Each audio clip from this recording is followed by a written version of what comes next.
Good morning friend. आज हम BCom final 5th semester में भारत में बेरोजगारी, भारतीय अर्थव्यवस्था में भारत में बेरोजगारी, इस टॉपिक पर हम चर्चा करेंगे। भारत में बेरोजगारी की समस्या, अनएम्प्लॉयमेंट प्रॉब्लम इन इंडिया। तो इसका जो बेरोजगारी, जो इसका जो संबंध देखेंगे तो एक ऐसी स्थिति है, श्रम शक्ति की जो पूंजी है और रोजगार के अवसरों, श्रमों की मांग, श्रमों की पूंजी और श्रमों की मांग का जो अंतर होता है, बेरोजगारी से आशय यह स्थिति है कि ऐसी स्थिति से जिसमें व्यक्ति वर्तमान मजदूरी की दर पर काम करने को तैयार होता है, परंतु उसे काम नहीं मिलता है, उसे ठीक से काम नहीं मिलता है। किसी भी देश में बेरोजगारी की अवस्था वह अवस्था है जिस देश में बहुत से काम करने योग्य व्यक्ति है, परंतु उन्हें विभिन्न कारणों से काम नहीं दिया जाता या काम नहीं मिल रहा है।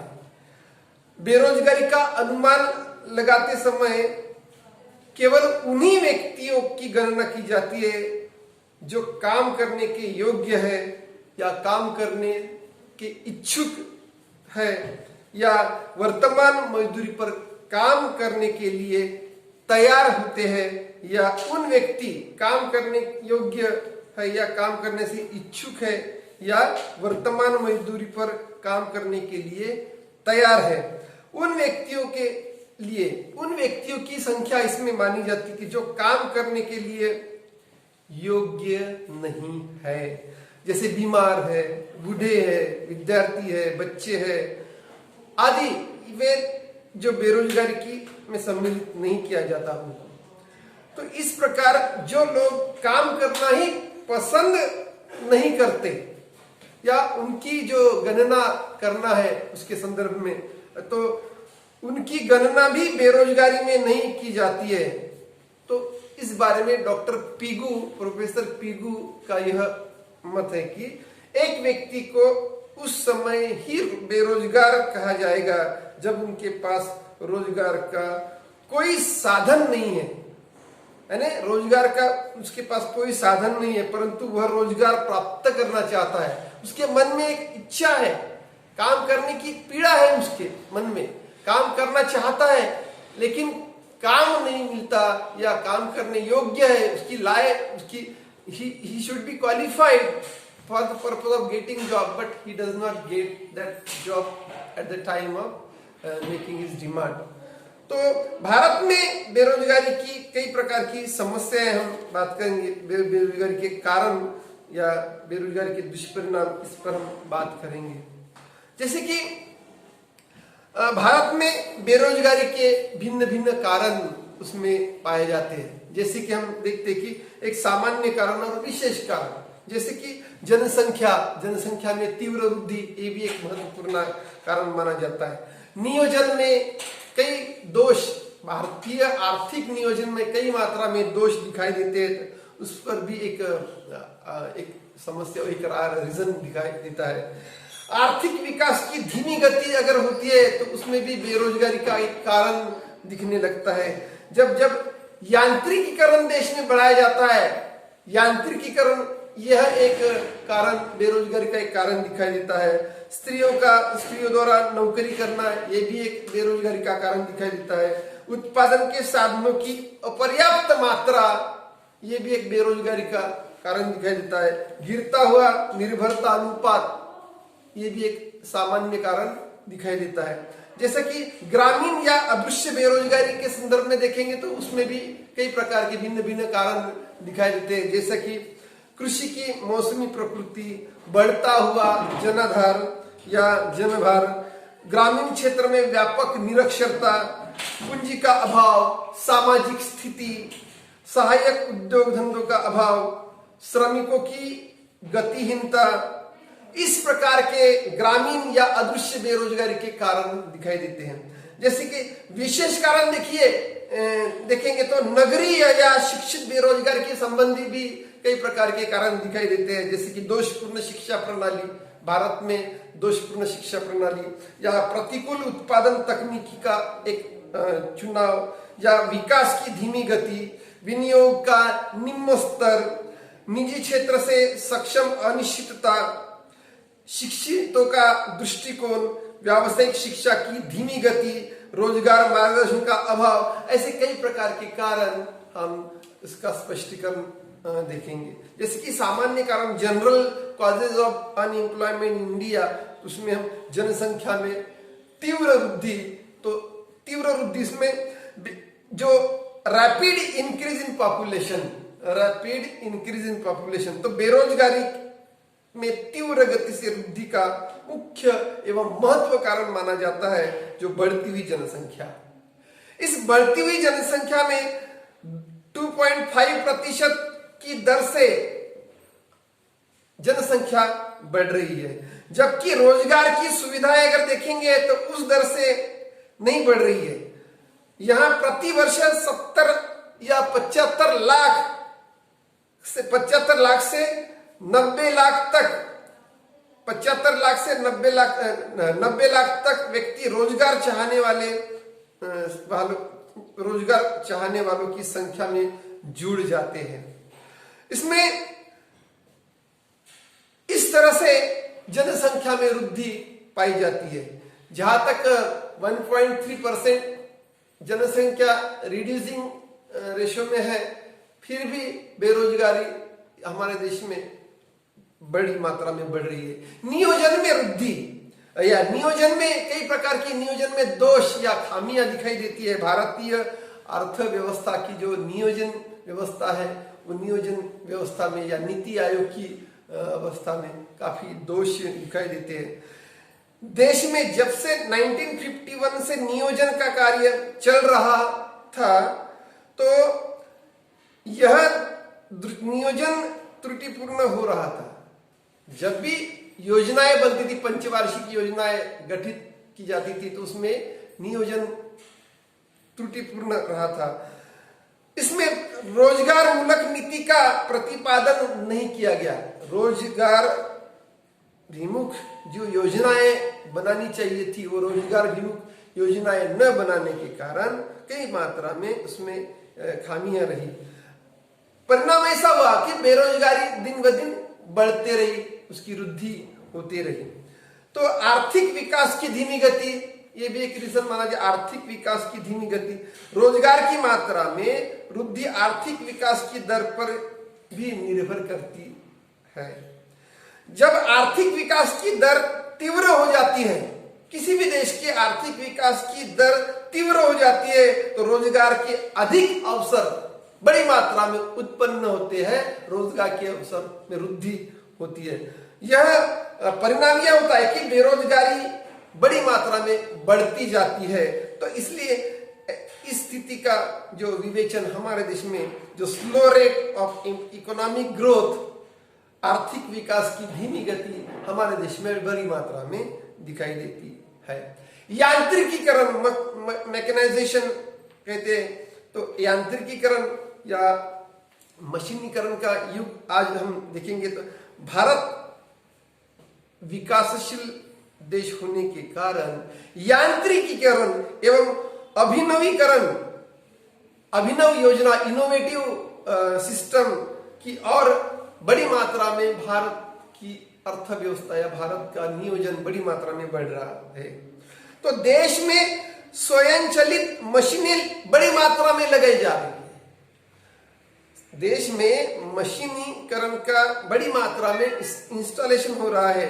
कृषि में यांत्रिकीकरण की गति बराबर बढ़ रही थी, और आज भी यांत्रिकीकरण के कारण कृषि का विकास भी, कृषि का खाद्यान्न में बड़ी मात्रा में वृद्धि हो रही है। तो इन सभी कारणों से का परिणाम अगर देखेंगे तो पहले की तुलना में कम व्यक्तियों से वही कार्य मशीनीकरण के माध्यम से कराया जाता है। यांत्रिकीकरण के माध्यम से गतिशील वर्क बड़ी मात्रा में स्पीडीली वो प्रोडक्शन प्रोसेस हो या जो भी प्रोडक्शन की प्रोसेस हो वो बड़ी मात्रा में उसमें वृद्धि की जाती है। इसका परिणाम यह होता है कि बेरोजगारी बड़ी मात्रा में बढ़ती हुई जनसंख्या के कारण या लोगों में, जनता समाज में बेरोजगारी बड़ी मात्रा में बढ़ रही है। स्त्रियों द्वारा नौकरी करना, ये भी एक विमेन एम्प्लॉयमेंट कहते हैं। विमेन एम्प्लॉयमेंट ये भी एक बेरोजगारी बढ़ने का एक कारण दिखाई देता है, जिसमें स्वतंत्रता से पूर्व बहुत थोड़ी सी यानी स्त्रियों की थोड़ी संख्या नौकरियां करती थी, लेकिन आज इनकी संख्या और इसका प्रतिशत बड़ी मात्रा में बढ़ रहा है और एक अधिकाधिक वो प्रतिशत में वृद्धि हो रही है। इसका मतलब कि पुरुषों से बेरोजगारी, पुरुषों की मात्रा में देखेंगे तो बेरोजगारी बढ़ रही है, जो अवसर कम हो रहे हैं, जो एम्प्लॉयमेंट जो अवसर है वो बड़ी मात्रा में कम होते हुए दिखाई दे रहे हैं। तो इसमें उत्पादन के साधनों की अपर्याप्त मात्रा, उत्पादन के साधनों की अपर्याप्त मात्रा, इनएडिक्वेट अवेलेबिलिटी ऑफ प्रोडक्टिव रिसोर्सेस कहते हैं उसको, इसका भी इसमें बेरोजगारी के कारण में समावेश होता है।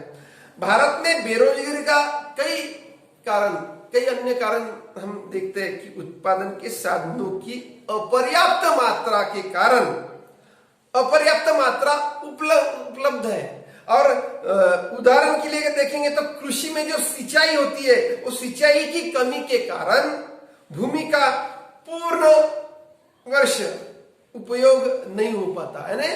365 डेज जो कृषि की सिंचाई नहीं हो पाती और उसके कमी के कारण, बिजली या कच्चे माल की कमी के कारण लोगों को पूरे साल भर रोजगार नहीं मिल पाता। यह अवस्था भारत जैसे विकसनशील राष्ट्र में बड़ी मात्रा में दिखाई देती है। गिरती हुई निर्भरता का अनुपात या गिरता हुआ निर्भरता का अनुपात अगर देखेंगे तो डिक्रीजिंग डिपेंडेंसी रेशो, तो 0 से 14 वर्ष तक या 60 से अधिक वर्ष के आयु के जो लोग हैं वो लोग निर्भर जनसंख्या कहते हैं उसको, लोगों की निर्भर जनसंख्या कहते हैं। जबकि 15 से 60 वर्ष आयु के लोगों को कार्यशील जनसंख्या में सम्मिलित किया जाता है। तो निर्भर जनसंख्या के कार्यशील जनसंख्या के साल अनुपात को निर्भरता अनुपात कहते हैं। तो गिरता हुआ निर्भरता अनुपात हमारे देश में बड़ी मात्रा में जो जनसंख्या वृद्धि के कारण बढ़ रहा है। तो भारत में निर्भरता अनुपात कम हो रहा है, या अनुपात वर्ष 1991 to 1991 में 0.8 या 2001 में 0.73 था।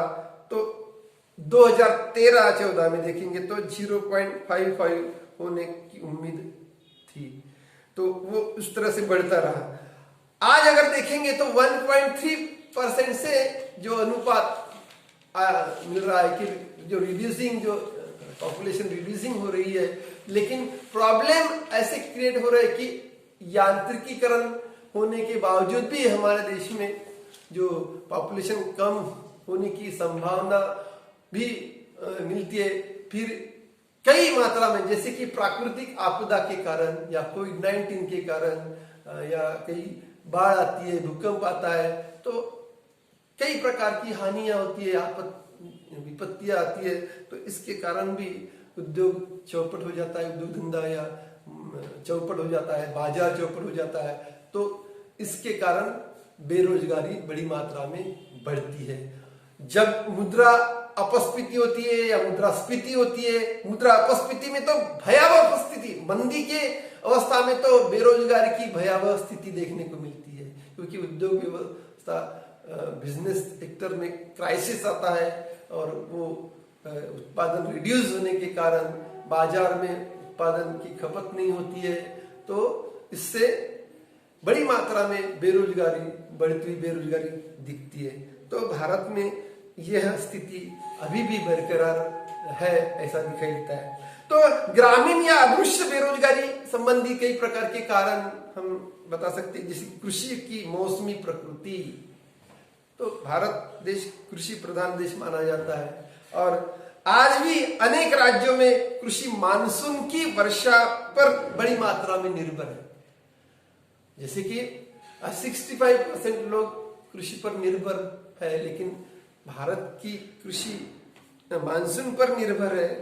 तो पूरे वर्ष भर देखेंगे तो कृषि रोजगार प्रदान नहीं कर पाती, कृषि बड़ी मात्रा में रोजगार प्रदान नहीं कर पाती और फसल बोने से लेकर उसको काटने तक की पर्याप्त रोजगार के अवसर बड़ी मात्रा में रहते हैं, परंतु एक वर्ष में देखेंगे तो श्रमिक बड़े पैमाने पर बेरोजगार होते हुए दिखाई देते हैं।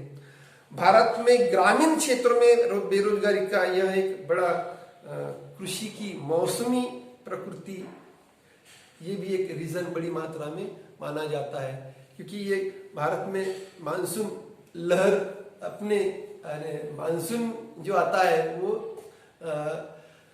बे टाइम आता है। जैसे टाइम पर अगर मानसून हुआ तो देश में कृषि उत्पादन बड़ी मात्रा में फसल मिलती है, उत्पादन बढ़ता है, तो मार्केट में अच्छा एक अच्छी फसल होती है। लेकिन ऐसी स्थिति भारत में कम मात्रा में दिखाई देती है। बढ़ता हुआ जनभार हमारे देश में जो देखेंगे तो इंक्रीजिंग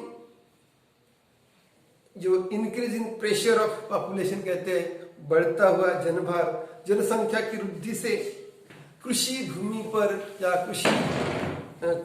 पर जनसंख्या भार बड़ी मात्रा में बढ़ रहा है।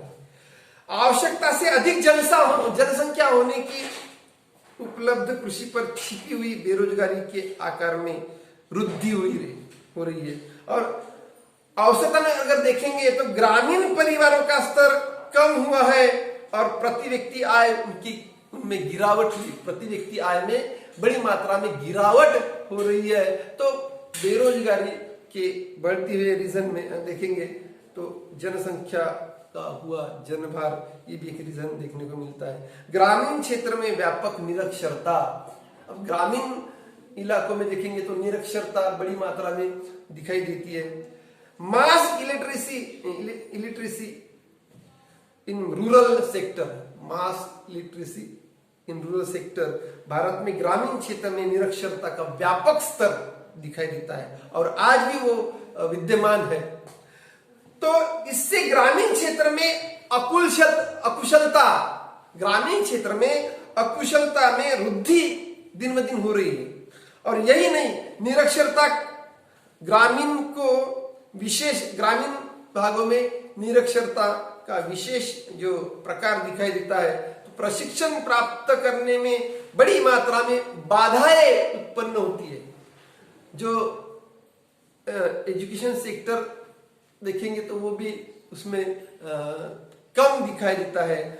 इसके अतिरिक्त यह स्थिति कृषि के सहायक उद्योग धंधों पर होती है और सहायक उद्योग धंधों को अपनाने में बड़ा गतिरोध उत्पन्न होने के कारण बेरोजगारी बड़े पैमाने में बढ़ती है। तो ये जो रीजन है, पूंजी का अभाव, जो शॉर्टेज ऑफ कैपिटल कहते हैं उसको, पूंजी का अभाव, ये भी एक रीजन इसमें माना जाता है।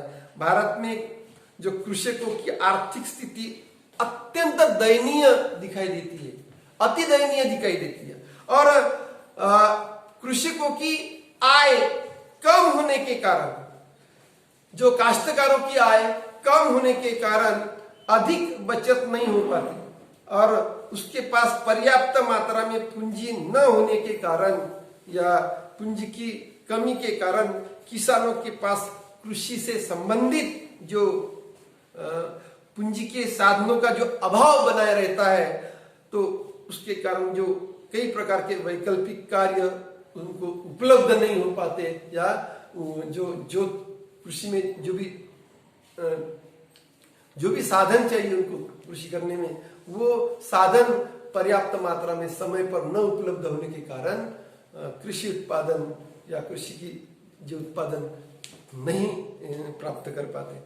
तो सामाजिक स्थिति, ये भी एक रीजन दिखाई देता है। सामाजिक स्थिति या सोशल स्टेटस कहते हैं। भारत, ग्रामीण भारत का जीवन एक देखेंगे तो भारत के समाज का, भारत में रहने वाले लोगों का या सामाजिक स्थिति अगर देखेंगे उसमें अत्यधिक परंपरागत और सामाजिक कुरीतियों से भरा हुआ बहुत बड़ा वर्ग हमारे देश की समाज में दिखाई देता है। अंधविश्वास, उन समाज में सबसे ज्यादा ट्रेडिशनल सिस्टम होने के कारण अंधविश्वास, निरक्षरता या कई सामाजिक बुराइयों का सामाजिक पतन होते हुए दिखाई देता है। और अंधविश्वास में जकड़ने के कारण, अंधविश्वास से वो घिरा हुआ समाज दिखाई देता है। तो इसके कारण कई प्रकार की जाति व्यवस्था या धर्म व्यवस्था मजबूत नहीं पाई जाती है और उनकी जो सामाजिक स्थिति बड़ी सामाजिक स्थिति में जो हाल देखेंगे, सामाजिक स्थिति का हाल बड़ा बुरा दिखाई देता है। और कृषकों को जो वैज्ञानिक दृष्टिकोण चाहिए, जो काश्तकारों के पास जो ज्ञान चाहिए, वो वैज्ञानिक दृष्टिकोण का ज्ञान चाहिए, वो वैज्ञानिक दृष्टिकोण न होने के कारण उनके जो साधनों में जो भी कृषि करने की जो प्रक्रिया है उनमें ट्रेडिशनल सिस्टम होने के कारण या रूढ़ि परंपरा, अंधविश्वास होने के कारण वो वैज्ञानिकता का दृष्टिकोण का अभाव दिखाई देता है। उसके कारण वो बेरोजगारी काफी मात्रा में उसमें का समस्या उसमें दिखाई देती है। तो श्रमिकों की जो गतिशीलता बढ़नी चाहिए, श्रमिकों की जैसे कि उत्पादन में गतिशीलता पर्याप्त मात्रा में कब होगी, जो वैज्ञानिक दृष्टिकोण जब अपनाएंगे तब वो गतिशीलता पाई जाती है। लेकिन वो न होने के कारण गतिशीलता, उत्पादन में गतिशीलता न होने के कारण बड़ी मात्रा में बेरोजगारी दिखाई देती है। तो सहायक उद्योग धंधों का भी अभाव उसमें दिखाई देता है। जैसे कि शॉर्टेज ऑफ सेकेंडरी इंडस्ट्रीज कहते हैं उसको। भारत की प्रथम 3 पंचवार्षिक योजनाएं ऐसी है जो कृषि से संबंधित सहायक उद्योग धंधों को और कुटीर उद्योगों के विकास पर अधिक मात्रा में बल जो देना चाहिए था वो अधिक मात्रा में बल न देने के कारण कृषि का विकास पहली पंचवार्षिक योजना से ही धीमी गति से रहा और वर्तमान स्थिति में 4.4, 4.5 से अभी तो कोविड-19 का दौर है तो कृषि का विकास तो मंद गति से हो रहा है। भले ही देश की उत्पादन की मात्रा बढ़ी हो लेकिन कई प्रकार की समस्याएं, कई प्रकार की आपदा होने के कारण देश की कृषि की अर्थव्यवस्था या कृषि की गतिशीलता कम हो रही है। तो श्रमिकों की गतिहीनता उसमें दिखाई देती है। भारतीय श्रमिक अधिकांश गतिहीन दिखाई देता है और क्योंकि भारत में आमतौर पर लोगों की घर पर रहने की प्रवृत्ति बन चुकी है, सरकार कई फैसिलिटी देती है। जैसे बिलो पॉवर्टी लाइन के जो रेशो में जो समाज रहता है इनको सरकार गरीबी का जो पालन पोषण करती है, गरीबों को पालन पोषण करती है। तो घर से बाहर न निकलने की प्रवृत्ति या काम के तलाश में बड़ी मात्रा में कष्ट न लेने की प्रवृत्ति भी हमारे देश में, जैसे भाषा, धर्म, जलवायु, रीति रिवाज, पारिवारिक मोह, ऐसी कई सारी बातें उनके श्रमिक की गतिशीलता में रुकावटें पैदा करती है और ये रुकावटें बन जाती है। श्रम की गतिशीलता या श्रम की गतिहीनता बेरोजगारी की मात्रा को बड़ी मात्रा में बढ़ाती है, उसकी वृद्धि करती है और जिसका परिणाम भारत में बेरोजगारी के कारण में समावेश होता है। तो दोषपूर्ण शिक्षा प्रणाली, ये भी एक रीजन पाया जाता है। दोषपूर्ण शिक्षा प्रणाली, कई हमारे देश में शिक्षा प्रणाली दोषपूर्ण पहली पंचवार्षिक योजना से दोषपूर्ण रही है क्योंकि जो ब्रिटिश सरकारों ने जो भी एजुकेशन सिस्टम बनाए उसका हम निरंतर इस्तेमाल कर रहे हैं। लेकिन ये बात अलग है कि अभी शिक्षा प्रणाली में बदलाव हो रहा है, लेकिन सही मात्रा में बदलाव होने का दृष्टिकोण लोगों में अवेयरनेस होनी चाहिए, व्यावसायिक दृष्टिकोण होना चाहिए। जो कई प्रकार के देश में विश्वविद्यालयों का निर्माण करना, स्कूल कॉलेजों का निर्माण करना, प्रयोगशालाओं का निर्माण करना, वैज्ञानिक दृष्टिकोण से शिक्षा संस्थानों की से जोड़ना, ये भी एक बहुत जरूरी होता है। लेकिन पर्याप्त मात्रा में सरकार की सिस्टम में भी कई जटिल खामियां दिखाई देती है, जटिल समस्याएं दिखाई देती है। वो समस्याओं को दूर करना बहुत जरूरी होता है। तो हमें इस तरह से रोजगार बढ़ाना या रोजगार को बढ़ावा देना है तो ये समस्याओं को दूर करने की प्रक्रिया हमें समझनी पड़ेगी। लेकिन कई प्रकार के विकास की धीमी गति, विनियोग का निम्न स्तर, ऐसे कई प्रकार के रीजन भी बेरोजगारी निर्माण करने के रीजन होते हैं। तो यहाँ मैं मेरा लेक्चर यहाँ स्टॉप करता हूँ। Thank you.